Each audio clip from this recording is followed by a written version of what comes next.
Yeah, so I'm a PhD student in the machine learning group at Cambridge University, and also a member of the Tübingen at MPI under the Cambridge Tübingen Fellowship.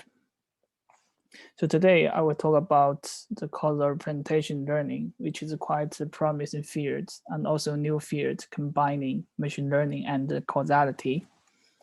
So because I'm a big fan of Judy Paul, so I begin with the quotes from the Judy Paul in his new book, The Book of Why, which aimed to introduce causality to the public. So in the book, he once said, logic void of representation is metaphysics.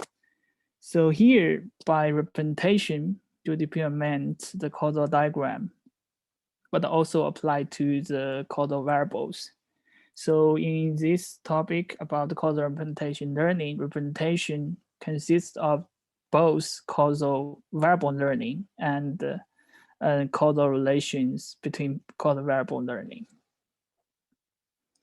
So actually, in the long history of the scientific research, we have been exploring how to represent the variables from the data we collect from the nature. So one example is the temperature and the pressure summarize the particle masses and the velocity in a gas at equilibrium, and also the large scale and climate phenomenon such as El Nino is the supervening on the geographical and the temporal distributions of the sea surface temperature and the wind speed. Also, our brain also thought as have some regions specialized for the face detections. So in this sense, we have to learn some high-level variables from the data. Otherwise, if we get involved the low level, like the particle levels, we will get lost in the complexing phenomena. So we have to keep the balance between the low level variables and the high level variables. Otherwise, we cannot get some meaningful conclusion from the data. So in this talk, I will first introduce some fundamental concept of causal inference, because I assume not everyone familiar with some concept in causal inference. Then I will talk about how to learn the causal variables from the data using machine learning methods. And finally, I will show some case about the one of the most important issues in machine learning. It's about robustness and the strong generalization, in particular about the out of distribution generalization. I will show 3 recent works about this topic.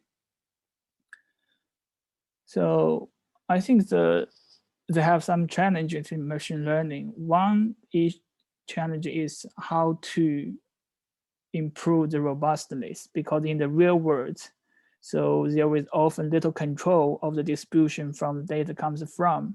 In the current machine learning, they based on the prime assumption that the training sets and the test sets are follow the same distributions, so which is not the case in real world applications. The second issue is how to learn the reusable mechanisms, because when the agent adapt to the new environment, they cannot learn the model from the scratch. Say the good case is it just updates a part of the models or just one or two components of the models using a few examples. In that way, they can adapt to the new environment more efficiently.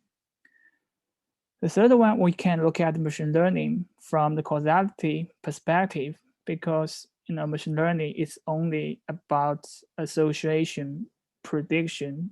So actually, a lot of concepts in machine learning, like out of distribution generalizations, it cannot fully describe using only the Boolean logic or the probabilistic inference. It requires some additional notion of interventions or counterfactuals in causality. And actually, there are some a very simple categories about the modeling. We can simply divide the 4 levels of the causal modeling. The lowest level is about the statistical model, which is also the current machine learning methods is based on. So in this level, we only can predict the future in the IID settings. We cannot predict that if the distribution shifts, or we also cannot answer counterfactual questions. But the one advantages that the other models cannot do is statistical models can be learned from the observational data. The second level is a causal graphic model. In this model, they involve some operations about the intervention, so they can predict the future on the change distributions, but he still cannot answer the counterfactual questions. We also unclear how to learn these models from the observational data. The third level is about the structural causal models. In these models, they involve some structural causal equations. So at this level, we can predict the future in IID settings, also can predict on the interventional settings, even can answer the question about the counterfactuals. So the highest level is the physical models, right? Physical model is a perfect models to describing the worlds, but all the 3 levels, we cannot, it's unclear if they can learn from the data, right? So because you can see the physical models, it's a perfect model so far, but it needs human spend a lot of times, several 100,000 years, can learn the laws from the data. It's quite unclear how can learn such things using machine learning method. So we talk about the statistical models and the causality models. Actually, the Reichenbach principles build bridge between the association and the causation. They state clearly, say that if 2 variables x and y statistically dependent, then there exists a variable z that causally influences both and explains all the dependence in the sense of making them independent when conditional on z. So as a special case, z can coincide with x and y. So that means there are only 3 cases, and x and y caused by z, or x caused y, or y caused x. So in this case, without additional assumptions, we cannot distinguish these 3 cases, especially for the 2 variable cases, right? We cannot do the conditional independence, because in that case, we at least need 3 variables. So we need put some assumptions or constraints on the functional space. Then we can learn the directions of the causal orientation. So why the causal structure discovery is very hard if we only have 2 of the variables, but in this case, we're relaxed if we have the multiple variables, because in the multiple variables, we can do the conditional independence, right? There are 3 kinds of structures between 3 variables. It's a fork, chain, and a collide, right? In both fork and chain structures, x and y is independent given z, but collide is the opposite. X, y are independent, but given z, they are dependent. So we can, based on these distinctions of these structures, and partially discover some structures from the data by only performing the conditional independence. So the structural causal model is a fundamental thing in the Julie-Prost causality. So structural models consider observables x1 to xn and associated with the derived acyclic graph. So we assume for each of the variables xi is the result of assignment, say it's determined by its parents. Here the f is the deterministic functions, and the PAI is the parents of x, and the UI is some unexplained random variables. Another way to interpret the UI is that UI can it's all the other causes of xi. It's not included in PAI, because here we assume all the UI are joint independent.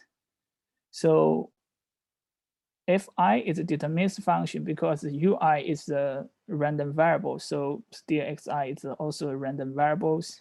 So we can factorize the joint distributions into different components. That means each xi only depends on its parents, PAI. So this is the most efficient way to do the factorization in the joint distributions, because in this case, we will call it for each conditional, we call it the causal magnetisms. So in this case, each causal magnetisms are independent from each other. So for the interventions, it's very straightforward to formalize the interventions in the structural causal models, because we can replace here intervention has several types.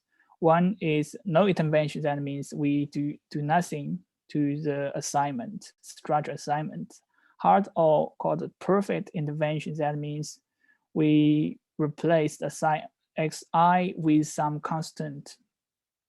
Soft or imperfect intervention. That means so we replace the assignment with another functions. The other function maybe have the different fi, still depends on PAI, but we also can assign the other variables xi depends on. So uncertain, that means we don't know what kind of interventions have been done in the causal graphs. So compared to the statistical model, statistical models only describe the joint distributions as shown in the left side of the figure. So for the causal graph, because we can do the interventions, so for each interventions, it can generate the different distributions. For the causal structure models, they describe a family of distributions. All these distributions are different but related because they belong to the same structural causal models. So this is the fundamental concept if we want to do the out of distribution generalizations, because if all the distributions are independent, in that case, it's impossible to do the out of distribution generalizations. So we must guarantee all the distributions are different but still related. So structural causal model is the best way to describe such a family of the distributions. We can do the out of distribution generalization. So another important concept is called independent causal magnetism. So here is an example. We collect some observational data from some city, describes the temperature and altitude. So there are two different ways to factorize the joint distribution. One way is PA given T times PT. That means we assume the temperature causes altitude. Another way is the PT given A times PA. That means we assume the altitude causes temperature, right? Because only the second way it makes sense. Because in this case, we think PT given A is independent of PA. That means because PT given A, we know it's the physical magnetism, right? It's invariance properties. We can directly apply these properties to the different cities or the other countries. So if we do some transfer learning, so we can direct transfer PT given A, we just to learn the distribution about A. If we factorize in the first way, because in this case, PA given T is not independent of the PT. So we have to learn the both components from the new environment. So it's not the efficient way. That's why we should consider the independent causal mechanisms, because it's have something about the invariance. So another example to explain the independent causal mechanisms is optical illusion, also known as the Boutroud chair. So it's actually, so if we look at the pictures on the left, so our brain assume the objects and the mechanism by which the information contained in the light reach to our brain are independent. So we can violate these assumptions. It's just a shoot on the left side, but if we look at the chairs from a very specific point, but most of the times, however, these assumptions hold because our brains always assume the object is independent from the viewpoint and the illuminations. That's why we human beings can be adapt to the new environment very quickly, because we always can separate the different variations of the variables. So every time we just update one component of our models with a very few data, that's why we can quickly adapt to the new environment. So in visual research, this is also called the generic viewpoint assumption. So the formulae, so we can define the independent causal mechanism like this. It says the causal generative process of system variables is composed of the autonomous modules that do not inform or influence each other. In a probabilistic case, it means that the conditional distribution of each variable given its cause does not inform or influence the other mechanisms. Actually, this definition gives two different aspects. One is its causal inference. That means we change the one mechanism, does not change the other mechanisms. So the other side is about information side. That means no one mechanisms doesn't give any information about the other mechanisms. So this is a fundamental role. We can do some generalizations in the new environment. So another fundamental hypothesis is about sparse mechanism shift. So as we say, the causal graphic model can be factorized in a product of the different mechanisms. So we assume only a small distribution changes tend to manifest themselves in the sparse or local way in the causal or disentangled factorizations. They should usually not affect all the factors simultaneously. That means, so we can imagine if all the components changes in the new environment, it's impossible to learn something invariant, right? So this makes sense to assume only one or two or just a few parts will change and the other parts still keep the same. In that case, it's reasonable to learn something can be generalized to the new environment. So actually, so if we consider the other different factorization like this, so that means if we change the one mechanisms, they will cause the other mechanism will change simultaneously. So that's not the efficient way to do the factorization. So then we talk about how to learn the causal variables from the data. So actually, so the traditional causal discovery and the reasoning, we always assume the variables are given. So that means we know the causal variables. We just do some analysis on the given variables. But in the real world applications, this is not the case. So in the real world case, we only observed some low level data like the pixels. We don't know how the variables are structured in some meaningful way. So in this case, we try to connect. Hi, sorry, Chaochao. We have a couple of questions, and it might be easier to just answer them now rather than backtrack later. Sure. So Cheng Zhang asked, can you give a definition of mechanism and its correspondence to conditional distribution and structured equation? Okay, so causal mechanism, so a simple way to understand it is you can think it's just a conditional, it's Px given its parent. So that means if given its parents, xi is independent of all the other variables. So that's the definition of the mechanisms. So the structural equation model, I think it's here. It's just a mathematical way to describe the conditional variables. So it's a deterministic way to describe the conditional. So it will introduce the unknown variable ui. So that means the PAI, the parents describes the known cause of xi. And the ui describe all the other unknown cause of xi. So this is a very powerful equations to describe the mechanisms. May I ask a question? Sorry.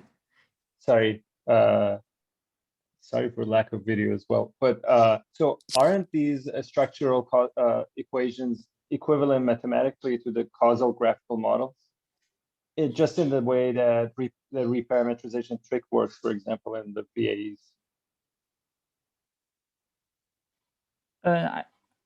I think the key difference is the deterministic function fi and the unexplained random u, because in the causal graphical models we don't have such equations, right? We only have the factorization of the distributions, and actually, but in this we introduce the unknown variables u. That's the reason we can do the counterfactual reasoning. That means counterfactual reasoning means so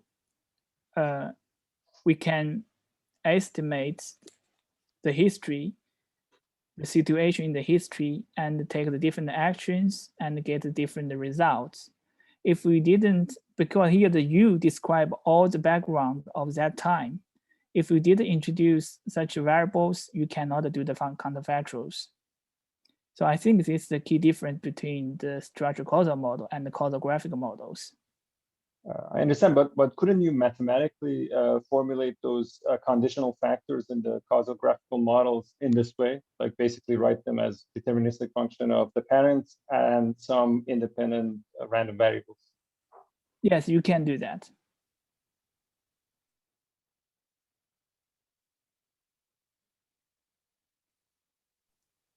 Okay, so while we're on the slide, Cheng Zhang also asks, do you call Fi the mechanism in this case, like for the structural equation? Yeah, in this case, it's the mechanism. Cool. Because it's when the change, because Fi is independent of the other for Fj, something like that. Okay, great, thanks. And then Alberto asks, what does it mean that the probability of T given A is independent on the probability of A? I'm familiar with the definition of independent variables, but not of independent distributions. Okay, so here, so actually, so you can describe this kind of independence using the information, the mutual information. You can actually, they can say the mutual information is 0, something like that. So here, so I give the example. So in the information side, so independence means given one mechanism doesn't give any information about the other mechanisms.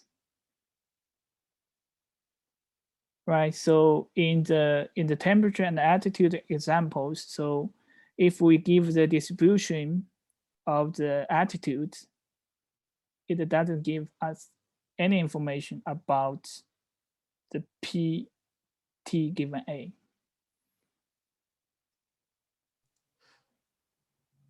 Is that Okay, clear? cool. Yeah, I think so. We'll hear from Alberto if he says okay. And then we have one more question from Chao asking. Okay, Alberto says thanks. And then Chao asks, does the independence mechanism mean that the structure equation parameters for the probability of T given A and the probability of A are separable? In the parametric model, you can think so. So if you have some models described by some only hyperparameters or parameters, you can think both models describing the different conditional probabilities, they are independent. Cool.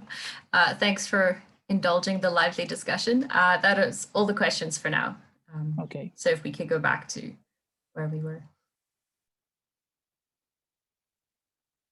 So let's talk about how to learn the causal variable from the data. So actually, so as I said, in the current causal learning or causal discovery method, they all assume the causal variable are given.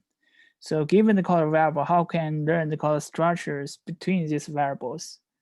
But in practice, we only know some low-level, high-dimensional data. So we are not present with the highly structured causal variables in some way. So to this end, we try to connect the causal variables to the observations. So here we assume S1 and Xn are causal variables, high-level causal variables, are hidden causal variables, and X just observations. And it's like pixels in the image space. Where the G, we assume it's a nonlinear functions. And so it's like in this case here, and we assume they have the unknown causal structures, and between S1 and Sn, both structure and the variables are unknown. But we can generate the images from such a hidden high-level causal structures, like the images in the figure. And what we try to do is try to use some machine models to learn from the observational about the causal variable Sn and do the downstream tasks just based on the causal variables. That's the most efficient way. That's the framework we want to try to solve the problem.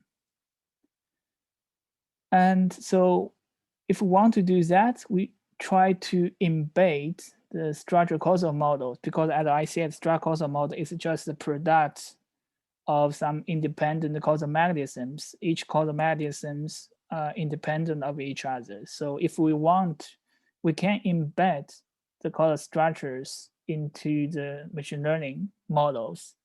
That means whose input and output are high dimensional and unstructured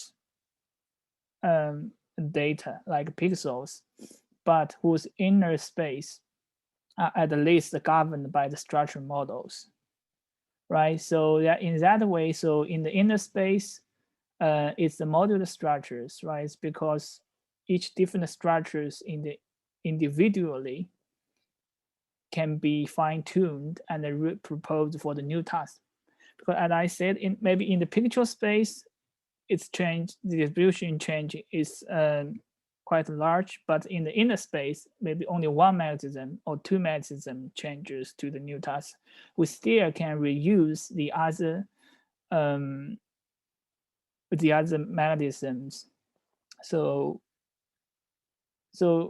in this case, the sparse mechanism shift hypothesis can be used in false such structures. So we can enforce in the inner space only one or two components can be changed, and the other just keep the same.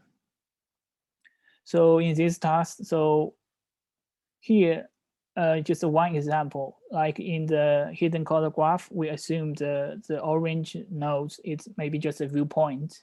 So we just change to the one node in the latent space. So, but in the pixel space, it's changed a lot, right? So if almost all the pixels changes, but in the inner space, only one node change because we just changed the viewpoint to look at the different objects.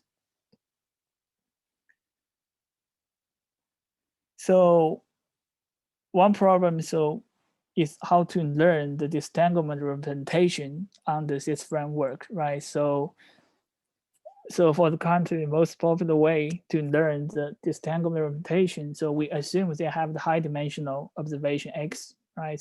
D is very high dimensional data.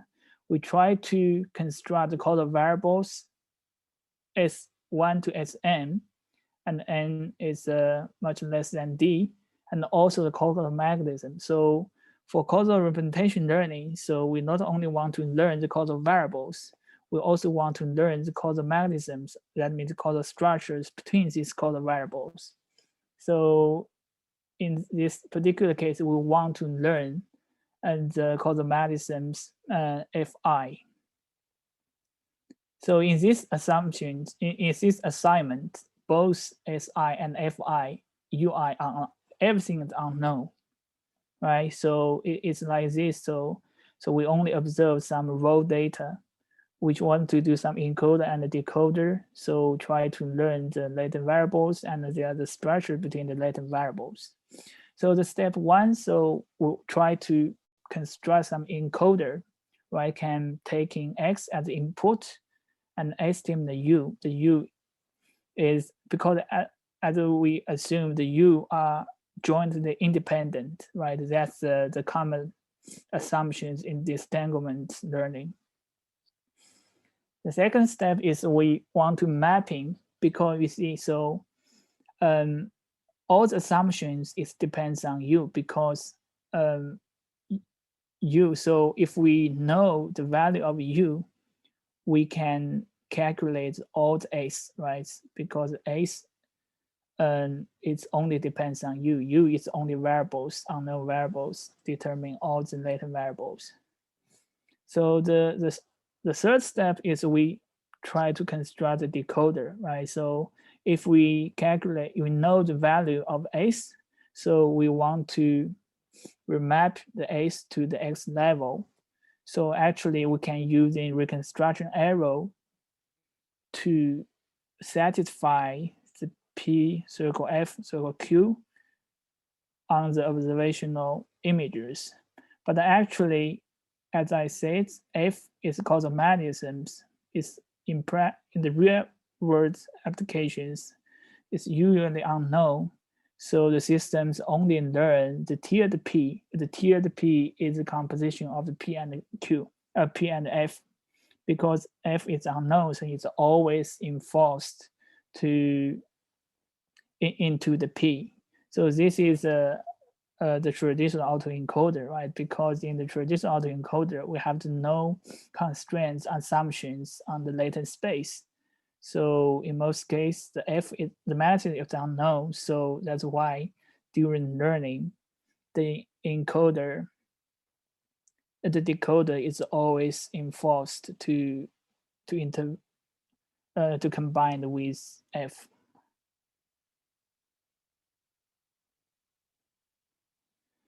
So I say so.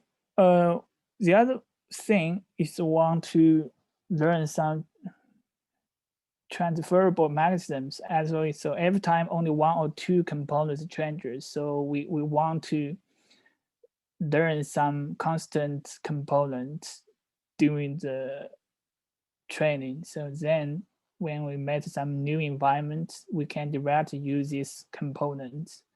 So the elegant way, I say, just in the modular structures to do that. So we just factorize as a product of the independent causal mechanisms.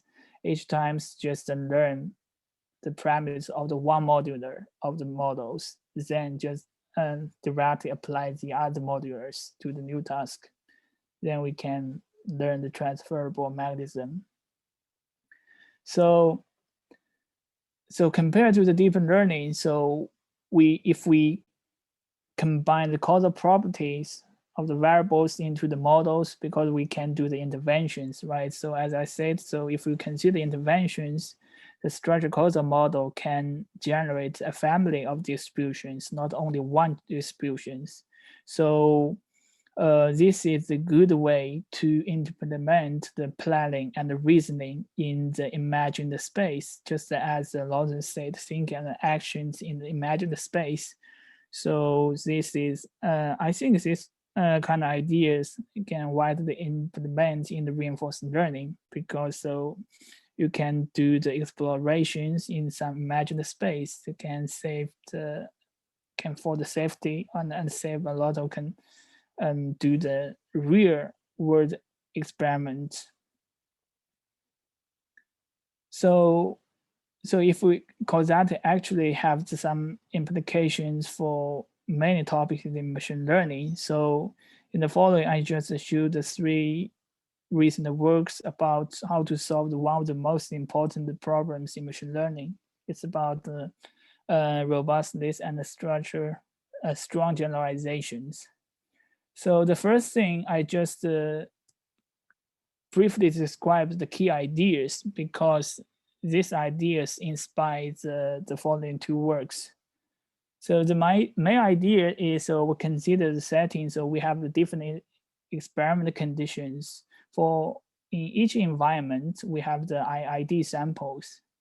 Then XE is a predicated variables and Y is just the target variables of the interest. And if there's some subset is causal for the prediction of the response Y, we can assume that means for all the environments. So regardless the distribution of the XE, we exist a fixed function G. They have the YE depends on the function G of XE. That means in this case, because G is the same for all the environments. So in other words, we can say YE, the conditional YE given X star is invariant, right? Because G is the same for all the environment. So they also show that if the S star is just the parents of Y, then the such mechanisms satisfy these assumptions. So here is just a toy example. So here we have 3 environments. So we can do the different interventions on the different variables. But the only thing is the conditional distribution of the target variable interest given the complete set of corresponding direct causal predicators have to remain identical on the intervention on the variables other than the target variables. That means we can do the intervention on all the variables except Y. Because if we do the intervention on Y, that means we remove the arrow from S2 and S4 to Y, right? That means that this kind of mechanisms will change it. So if we do the intervention on the other variables, this causal mechanism between Y given S2 and S4 remained identical under such intervention. So this kind of definition gives some introduction about we have to assume have some causal mechanisms keep the same under the different interventions. If all the causal mechanism changes under the interventions, it's impossible to do the generalization. So in the paper, they only consider the linear case. In the linear case, you just a formula like this, right? So the goal is to try to find some variables. So actually in the paper, it shows that as a star, it's just a parent of the Y. So in most image classification or the prediction task, so the goal is how to find the direct cause of the label. So that's can this work inspired the following two works in that way. Just we how to find the direct cause of the target. In that way, we can learn some invariant predictors for the different tasks. So the second work we talk about invariant risk minimization. So let's consider a simple classification. We try to classify the images of the cows and the camels, right? So, but due to the selection bias, so we always select the cows, the image about cows in the green pastures, right? And the camels in the deserts. So in this way, if we train the deep learning models on this data set, and we found the model will fails in such a case because the model we're using a cheat, they always connect the background to the labels, right? So in the cows, they always connect to the green pastures to the label, to the cow, and to the desert to the camels. So this kind of spurious correlations always exist in the statistical models. So because the spurious correlation do not appear to be stable property, so in most machine learning method, he just do the shuffling, right? So because they are not from the same distributions, so it's a common practice to shuffle at random the training and test examples, right? Then we can enforce all the data follow the IID assumptions. So in reinforced learning, we also do the experience replay. So because the data generated by the Markov chain is also not IID data, so we have to do the experience play to enforce all the data approximately follow the IID assumption. But shuffling will discard the information is stable across the domain, right? It's because so when shuffling, we destroy the information about the whole data distribution changes. And this kind of information is precisely tell us whether probably data is spurious or stable. So the general idea to solve this problem, so we have to identify what kind of properties of the training data describes the spurious correlation and what kind of data describes the invariant properties, like the animal shape. Animal shape is kind of the invariant properties, but the landscape and the context is the spurious correlations in that case. So in the classification, so we want to learn all the features only about the cows, because in that, regardless of the context, in that case, we can easily recognize them. So in the invariant risk minimization principles, so they try to learn the invariances across the environment. They find the data representation such that the optimal classifier on top of that representation matches for all the environment. So that's the principle of the IRM. So the basic formulation is, if we consider data sets, so for each data set, is sample from for the environment E. So our goal is using such multiple data sets to learn a predictor Y equals Fx, so it can perform well across the large set of unseen but related environments. So formally, so which might minimize the maximum risk of on the environment E. So this is just minimax problems. So a toy example is, so we consider structure equation model like this. This is it's a chain structure. So x1 causes y and y causes x2, and x1 is zero Gaussian with unknown variance, and y is affected by x1 plus some Gaussian. So if we assume in the training data we have two training sets. So one training environment, we replace the sigma squared by 10. The other one is require the sigma by 20. So we try to predict y from x1, x2 using the least square predictors like this for each environment. So if we regress only from x1, we can get the stable coefficient, right? So it's all alpha 1 always equal 1. So if we regress from x2, so we can see the coefficients on x2 is changes over environment. But the most common case is just we regress from all the features because we don't know which feature is important, right? So in this case, all the coefficients will change over environment. So only the first case, if we only regress on the direct cause of the y, then we can get the stable environment. So that's why we want to learn the direct cause of the target of interest.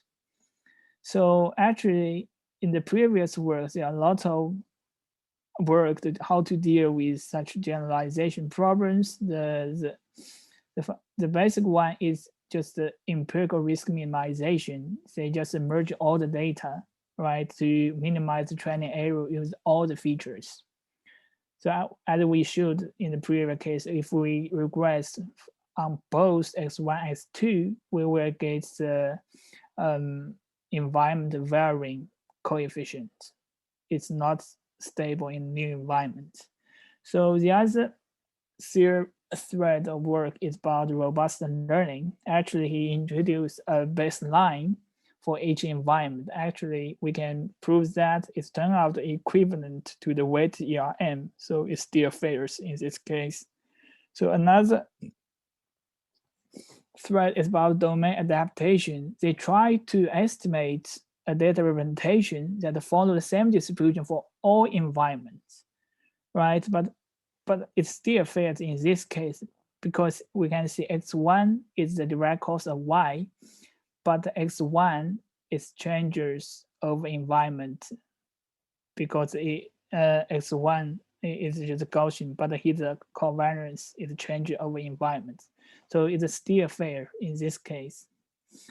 So for the previous ICP invariant causal prediction, as we said, we cannot do the interventions on the target of interest. But in this case, we do the intervention on the target y, because y is affected by the Gaussian, zero Gaussian with the sigma. Sigma is affected by the environment. It will change over different environments. So in this case, ICP also doesn't work. So for the IRM formulation, we give the definition. So we say a data representation phi elicit an invariant that predicts W phi across all the environments. So if exists a classifier W simultaneously optimal for all the environment. So in this case, so we try to optimize this spine level optimization problems. So for the first one, for this one, so for the constraints, it's just so it's for the given fixed phi. Phi is the data representation. We try to minimize the risk to get optimal classifier. Then for the objective functions, we try to minimize the sum of the risk on all the environments. So this is the bi-level optimal problems. So it's hard to solve this optimization. A practical version about this optimization is IRM V1. So now we introduce how can we convert IRM to the IRM V1.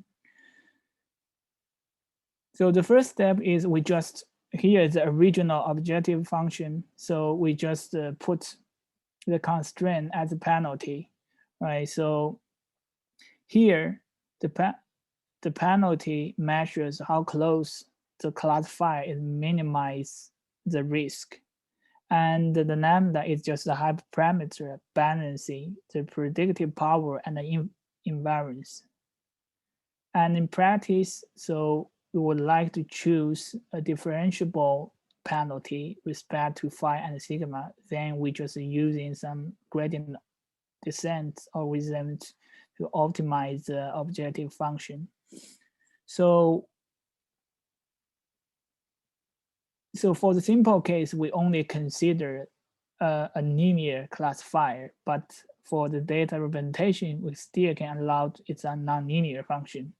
So if we fix the data representation phi, so then the bi-level optimization reduced to the regression problem, right? So we just to want to calculate the optimal of W because we already fixed the data representation.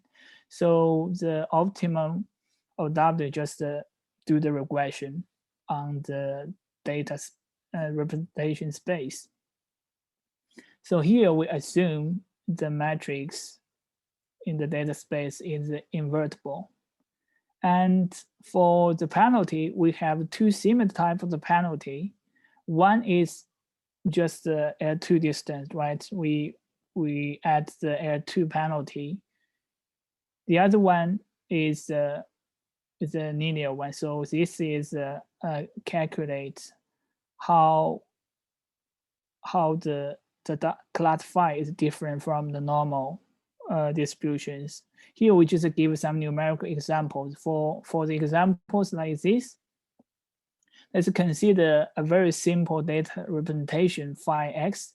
So here phi x, we just times a diagonal matrix. The diagonal is 1 and c. One is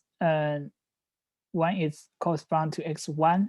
That's the true direct cause of y. C controls how much representation depends on the variable x2, because x2 is the child of the y. So x2 to y is just spurious correlation. So C is the hyperparameters how to control the spurious correlation between x to y. So when C equals 0, that means we learn the invariant predictor, right? Because when C is 0, the data representation is only the function of x1.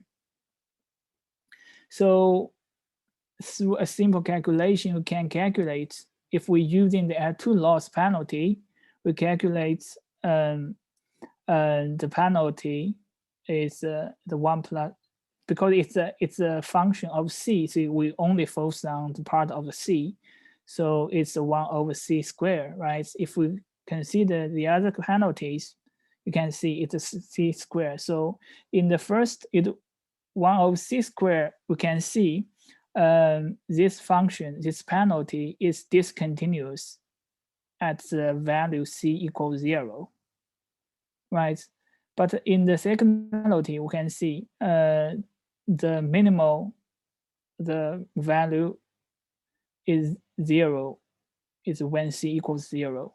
So if we visualize this result, we can see, so here is the blue and orange is the first, is 1 over C plus some regularization. So we can see it's discontinuous at the value C equals 0. And the green one is the penalty, the second penalty. So it's a C squared. So it's obvious the second penalty can give our invariant predictors, because the invariant predictors is when C equals 0. So another problem is it's over parameterization problem. So actually we can have infinite number of combinations of the data representation and the classifier, right? Because every time we can generate a new classifier and a new data representation. So we should restrict our search to find the data representations such that the optimal classifier is fixed for all the environment. Right, so in this case, we fix the classifier as just the tier the W. So in this case, if we fixed the classifier, then we only define as a hyperparameter. So perhaps surprisingly, so if we choosing a very simple classifier like 100, it's also a valid choice. So more generally, so we have the following theorems. So that means, so for any linear invariant predictor can be decomposed as a linear data representation of the different ranks. So in this sense, in particular, we can restrict our search to the space 1 times D, and the classifier can be just a fixed scale of 1. So in this case, because it's equal to the different ranks, we can choose the different ranks. So then the objective function can reduce to this one. Just we fix the classifier, just a fixed scale of 1. So here we can visualize the theorem 4. Actually, for each orthogonality conditions, it's some D-1 dimensional manifold in Rd. So interventional of such conditionals from the M environment, they will form a D-M dimensional manifolds in Rd space. So while using the scalar laws, then the orthogonality conditions is a quadratic equation whose solution where it's just a ellipsoid. So figure 2 just shows the interventions of the different conditions from different environment. So in step 4, we can get such objective functions. So it's just the last step to the final one. So we just you write the d-lin in the general function of the risk, then we can get the final objective function. So for the proof sketch, so if we can get low error and the invariance across the training environment, how can we guarantee we still get low level across all the environment? So here we have the 2 steps. The first step is, though we already get the low level error on the training, and if we can guarantee there is some invariance across all the environment, then we can guarantee in all the environments our model still have the low error.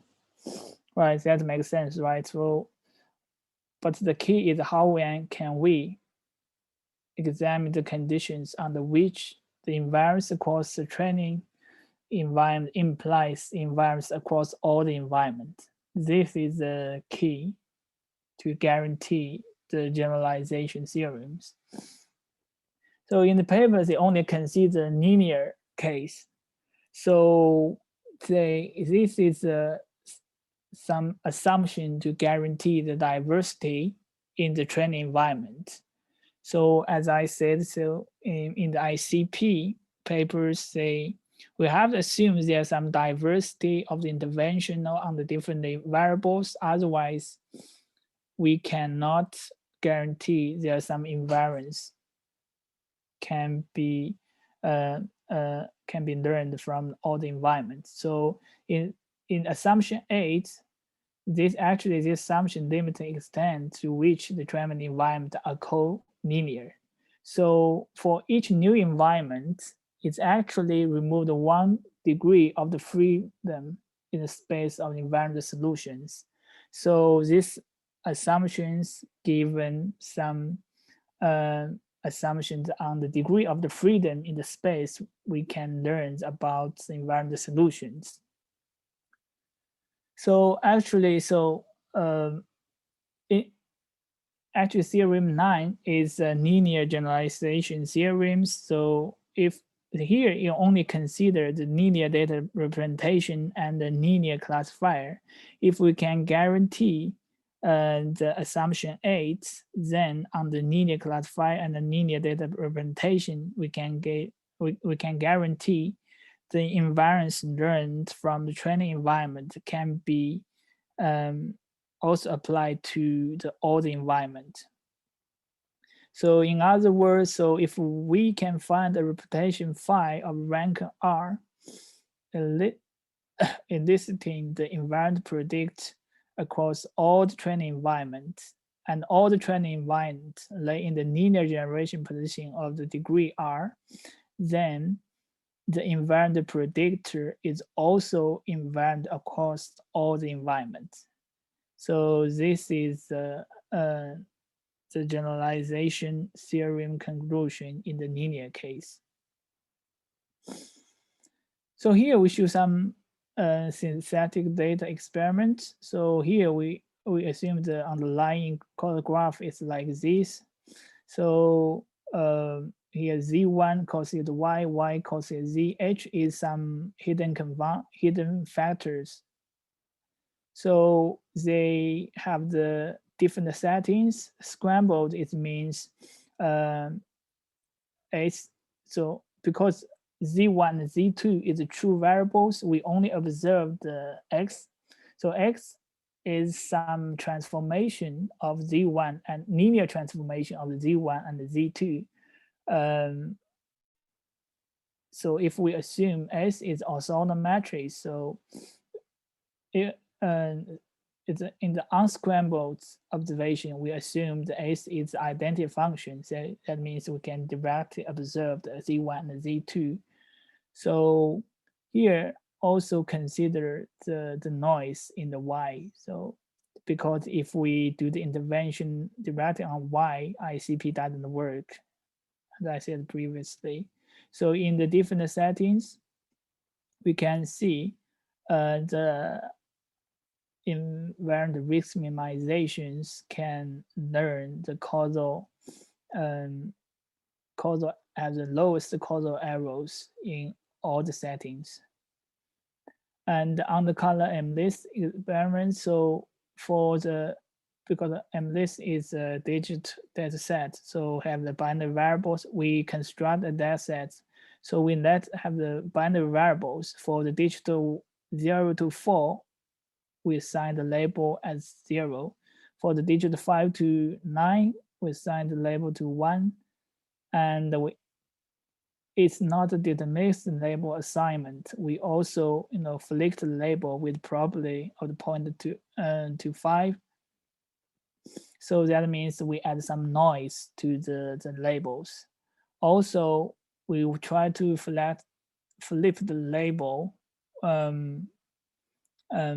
by the probability PE. So that means in the training environment, we flip the label 0.2 or 0.1, we color the images. So we color the images with the properties with the 0.2 and 0.1, and the testing, we color the images with the property of 0.9. So in this case, so if the optimal solution is the 75% on both cases, and if we train in risk minimization on the green scale images, that means because here the superior risk correlation only caused by the colors, right? If we train the model on the green scale images, that means we artificially remove all the spurious correlations caused by the colors, then we can get the 73.5 accuracy.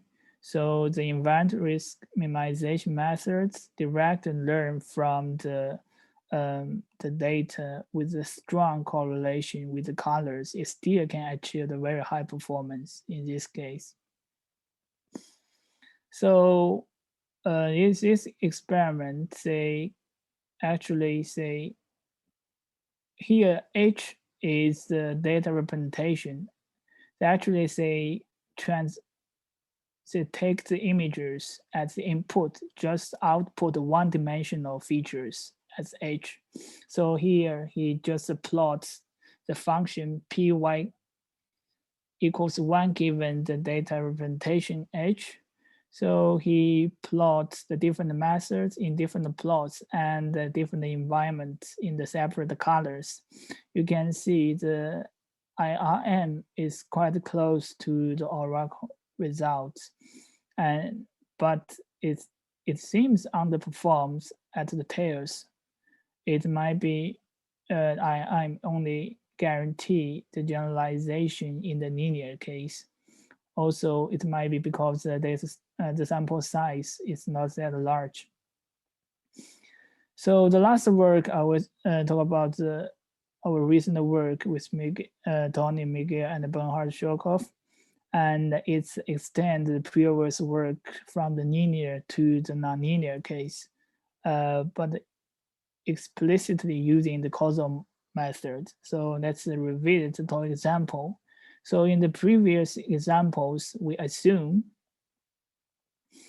x1 causes y causes x2. So if we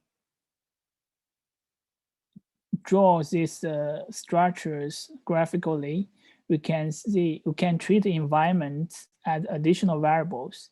This variable causes both all the environment, all the x1, y, and x2. So the same thing, if we want to predict y from x1 and x2, then we can see only x1 regress from x1, we can get the constant coefficient, right? So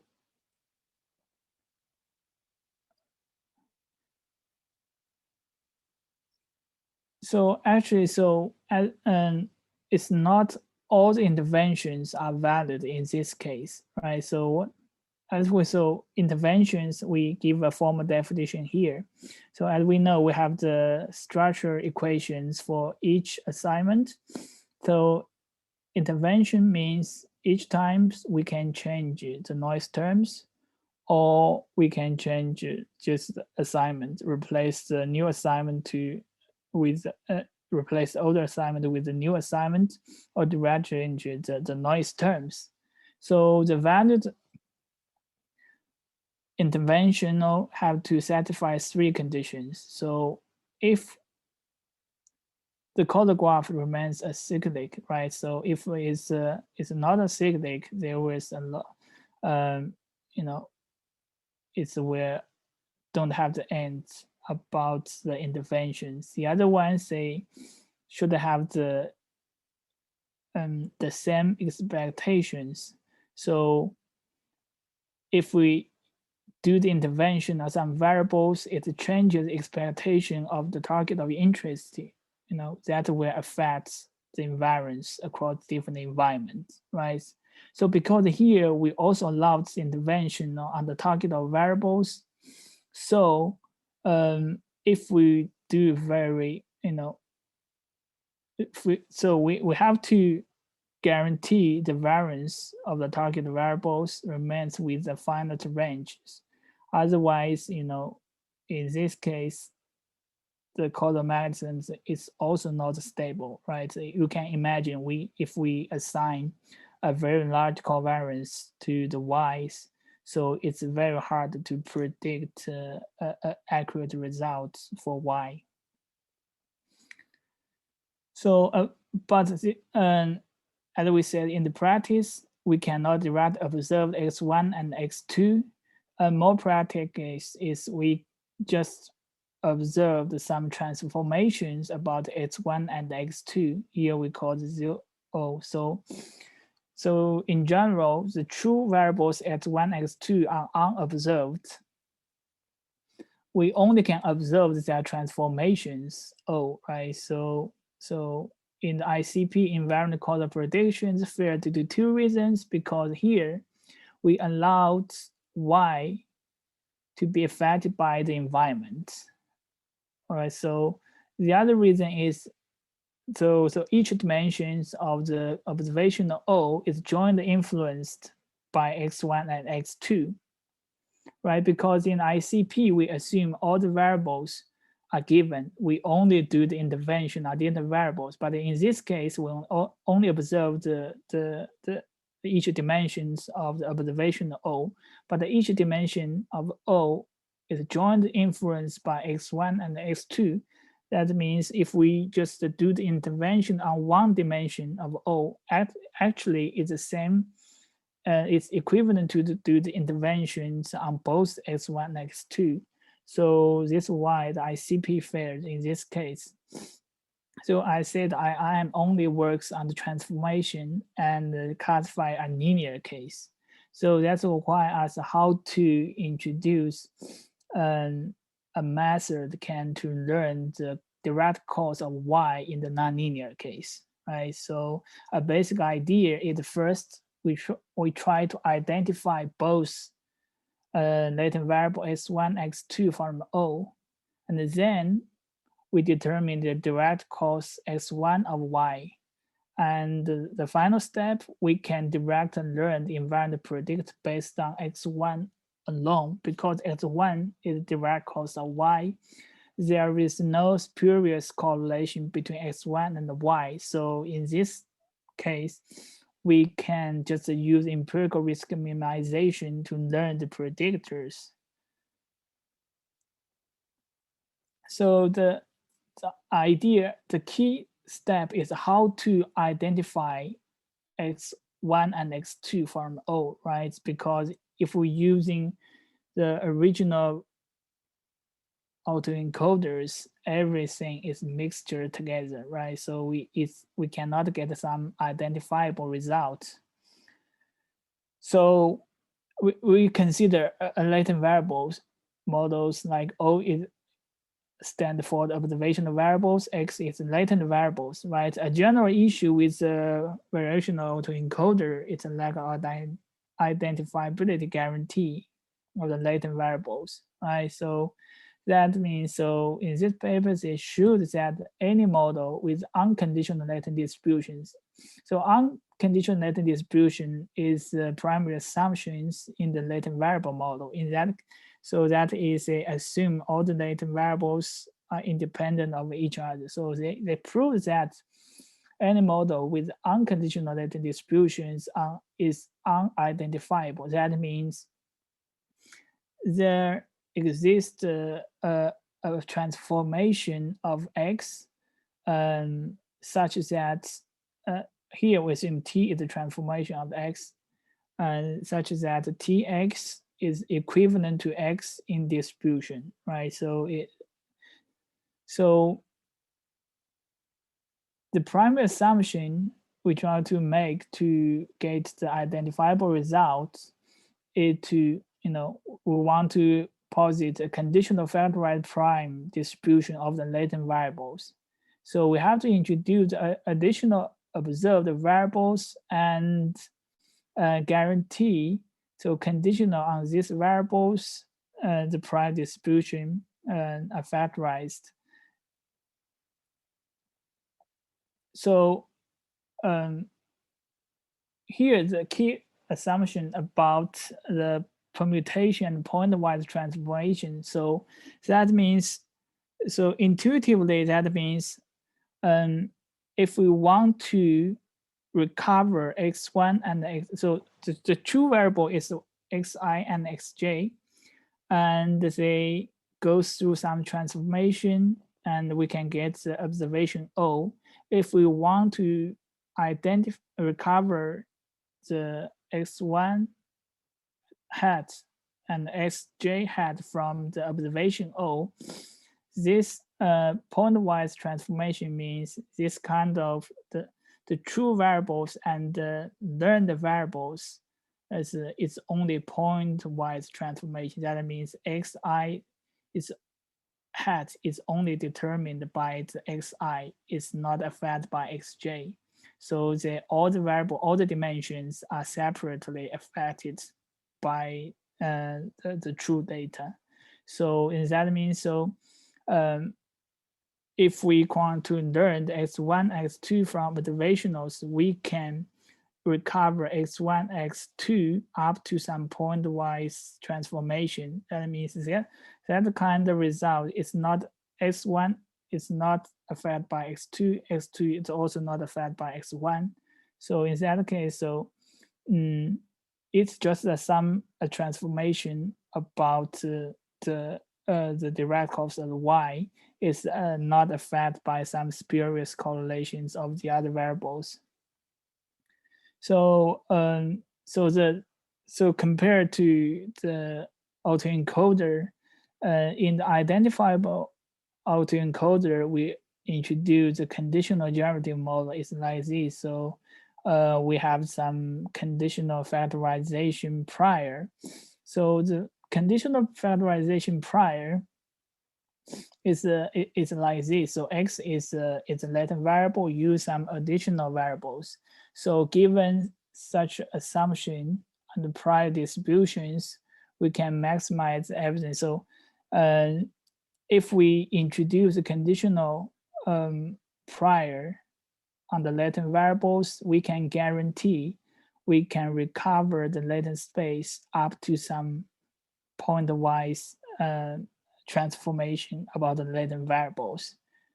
So in our case, so here the environment index here, the E is the environment index or the domain index or time step, something like that, and the Y is the label. So it's a natural way to treat E and Y as additional variables. So based on the assumptions and the models, we introduce the two assumptions. One is because here the X depends on the Y and the E. So because the Y and the E is additional observational variables, and can provide information for the identifiable result for the latent variables. Another assumption is a conditional factorization assumption. So that means we given and Y and the E, xj and xi are independent. So more generally, so based on these two assumptions, but this we can see this figure, right, is sufficient for the assumption 1 and assumption 2, but actually it's not necessary. That means so actually we can remove the age between E and Y, or remove the age between E and xy. It still satisfy the assumption 1. So these two assumptions just impose the relatively weak constraints on the causal graphs. Right? If we introduce such two assumptions, and x1 and x2 can be identified from the data generated from the models, right? So actually, so assumption 1 rule out all the useless xi during the learning, right? So we can imagine if there is some xi is not depends on either y or e, that means it's not relevant to the task. So during learning, there will be enforced to rule out. So assumption 2 can cover more scenarios than the common assumptions in the latent variable model. Especially in the disentanglement learning, we always assume all the latent variables are independent, marginally independent. But this, so a naive reason for this is that marginal independence is just a special case of the conditional independence, right? In that case, so we just set the condition as empty set that's become the marginal independent. So actually, so a more general result is assumption 2 holds true as long as not all the xi are the cause of y, because if all the x are the cause of the y, then the problem will become trivial because there are no spurious correlations between x and y, right? We can directly use empirical maximization to do the learning. So actually, in the previous case, just the 2 variables, we can extend to the multiple variables. So it's the same thing. So also we can extend the one-dimensional xi to the n-dimensional for the random vectors. It still follow the same assumptions. So I think due to the time limit, I will speed up a little. So the same thing. So in this approach, we just based on assumptions and introduce y and e as additional observed variables. In that way, we can identify the latent variable up to some permutation and the pointwise transformations. And then after we identify the different latent variables, we have to determine which one is the direct cause of the y, right? Because they have some permutation transformation between them.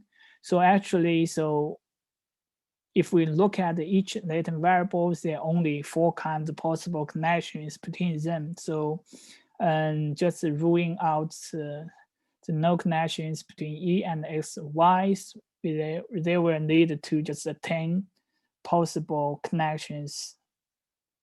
So we just do some using the traditional causal discovery methods, we can discover which one is the cause of the y. And after we can determine the direct parents of the y, then the bind-level optimization just reduce 2 separate simple optimization problems. The first one is we just learn how to map the observational to the parents, and the other optimization is just learn the mapping from the parents to the labels. So these 2 labels can be simply optimized using the empirical risk minimizations. Then we can prove that. So under the assumptions of the previous one, we can get the generalization theorems across all the environment. And I think I skipped the experiment. So yes, skip the environment. So we can get the state of performance. So in the ones, especially on this one, you can see our results almost close to the optimal solution. That means we can actually learn the true direct cause of the target. So finally, because I begin with Judy Proulx's viewpoint, I will end up this talk with also Judy Proulx's quote. So because we use a lot of deep learning methods to learn the causal variables, so it might be interesting to share an interview with Judy Proulx by Martin Ford. So in his recent book, it's a collection of the interviews with several AI giants. So the Martin Ford asked, he said that most of recent progress has been in deep learning. You seem somewhat critical of that. Your point that it's like curve fitting and it's not transparent, but actually more of the black box just generates the answer. So Judy Proulx says it's a curve fitting correct. It's a harvested whole laying fruit. Then Martin asks again, so it's still done amazing thing, right? So Judy Proulx says it's done amazing thing because we didn't realize there were so many hanging fruit. So I think here's a reference, only talk part of them. So I think I will stop here. Yeah. Thank you very much, Chaochao. I guess we have a bit of time for questions. The session is normally supposed to end at 12:30. Of course, we can go on longer if you're still available, but if you have to go somewhere, feel free to leave at 12:30. Yeah, so one more thing I want to add. So because I talk about the nonlinear invariant maximization very briefly, so maybe some people have more interest in that. So I will give another talk next Wednesday at the Facebook AI Research and in REAR. So I will, that's called only focus on the nonlinear invariant maximizations. If you want to know more about that, I will talk all the details about that method in that talk. Just drop me emails.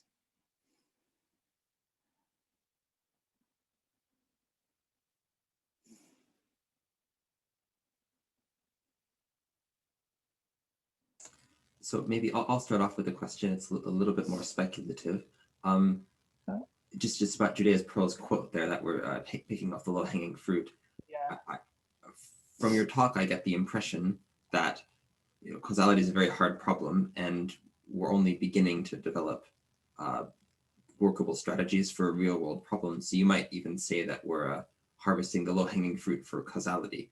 Do you agree with this viewpoint? And if so, what do you think the non-low-hanging fruit might look like?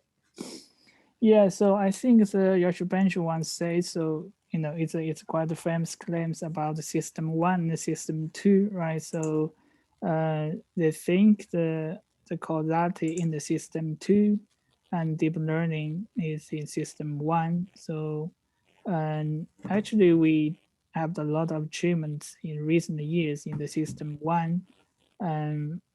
But about the system, about the reasoning, causal reasoning, some stuff, we just at a very early stage at this moment, because actually even for the causality communities, we do not have some agreement on some very basic definitions of the concept.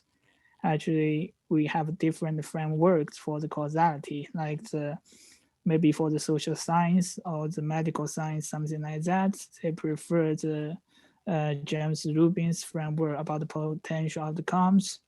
And so, but in the machine learning, maybe people prefer the Judy Pearl's framework, because in Judy Pearl's framework, they explicitly introduce the structure equations, right? So, and also the variables conditional graph. So it's quite relevant to the previous graphical models. So it's at a very early stage, and for the causal reasoning at the system 2. So, but I also see some some very early work on the computer vision, something like that. They try to combine the causality knowledge to solve some very hard problems, but for those problems, it's not based on very large scale data sets, something like that. Most focus on very small size data sets. In that case, maybe deep learning methods is not formed very well. So we have more involved human knowledge on that problems. So because all the causal methods, they need some assumptions about the causal graphs. If we directly learn and such causal graphs from the data, it's very hard. It's the same like in deep learning, right? It's have to consider different inductive bias. I think it's similar stuff, right? So inductive bias also related to the causality. So I think if we can combine them, I think it should have some bright future, something like that. Cool, great to hear your thoughts on that. I guess it's exciting to be in the early days of something, especially with all these cool deep learning tools that now give you capabilities to put together. That's my question, I guess, answered. Does anyone else have a question they'd like to ask Chaochao?